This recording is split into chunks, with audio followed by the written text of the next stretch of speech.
You guys' little secret is pleased to introduce you to Sherwin Walcott from Team Work Charters in Anegada. He's going to show us some really cool things about Conch Island, about conchs and lobsters. Enjoy! As we pass the settlement, there's multiple monks there, and there's different family members that would usually throw their conch shells there. But someone decided to shorten the distance, and then after that, everyone decided they wanted to throw the shells here. And now this has become Anegada's most leading tourist attraction alongside the flamingos. Originally, the initiative is just to discard the shells, but with that being done in the water, it has negative and positive effect. On the positive aspect, it has a tourist attraction and it's an ecosystem for storing juvenile fish and crustaceans to live long term. But on the negative side, with this area having the conch here, it chases away the species from being close to this area. Alright, so you'll find conch east of this location, north and south. They're really close to this area right here.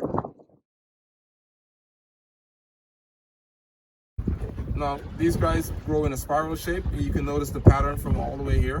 When a conch is born, they're the size of a pinhead. That's them right there. And they're transparent, so you can't see them. Over time, because they grow in a spiral shape, it expands out like this. Now, the juveniles will be oval shaped, and that's a 4 to 6 years process before they can become an adult and get the flare.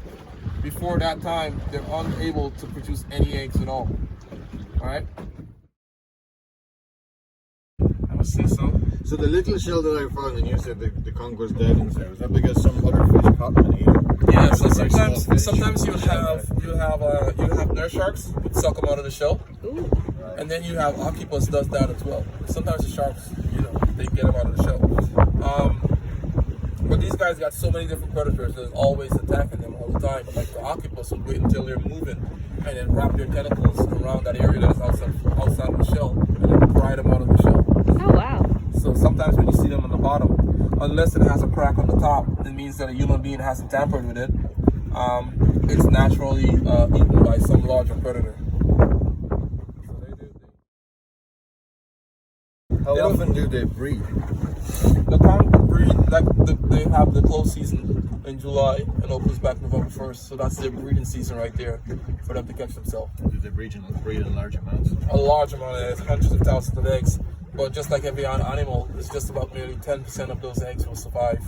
Because when these guys lay their eggs, it's released into a transparent sac or a membrane that is almost look like a snot ball like a fish would have, and it floats into the sand. And the sand creates a camouflage for it by just like breadcrumbs on the outside. But then there's still natural predators that comes from them, like the crustacean, like these lobsters, shrimp, nurse sharks. And then you have crabs, and then you have stingrays. These are all bottom feeders that will just stay there and look for the mushy parts in the sand and just suck that up.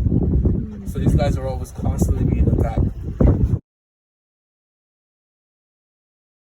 Pictures on it. This tells you the difference between a male and a female. First off, on the inside here, you notice she has 8 fins. 1, 2, 3, 4 on that side, 4 on that side.